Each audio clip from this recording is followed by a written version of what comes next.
మనం ఇప్పుడు తులసి మొక్క యొక్క ప్రాశస్త్యాన్ని తెలుసుకుందాము. ఈ తులసి ఆకులు నోటి దుర్వాసనను పోగొట్టడమే కాకుండా గొంతులో గరగర నయం చేస్తుంది, తుమ్ములు రానియదు. అదేవిధంగా తరచూ జ్వరంతో బాధపడేవారు తులసిని ఉపయోగిస్తే జ్వరం రాదు. అదేవిధంగా చర్మ సంబంధమైన వ్యాధి నివారణకు కూడా ఈ తులసి చాలా ముఖ్యమైనది.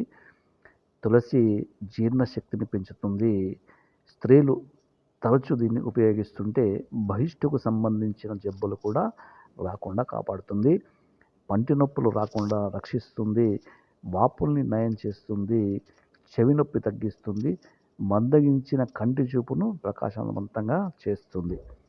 తగినంత తులసి ఆకును తెచ్చి ఒక గ్లాసు నీటిలో వేసి 5-6 గంటల సేపు నానబెట్టాలి. తర్వాత ఆ నీటిని తాగితే ఆ ఆకులు నమిలి మింగితే ఎంతో మేలు జరుగుతుంది. వ్యాధిగ్రస్తురాలు 6 వారాలు ఈ విధంగా చేస్తే తిరిగి ఆరోగ్యవంతులవుతారు. సర్వే జన సుఖినో భవంతు.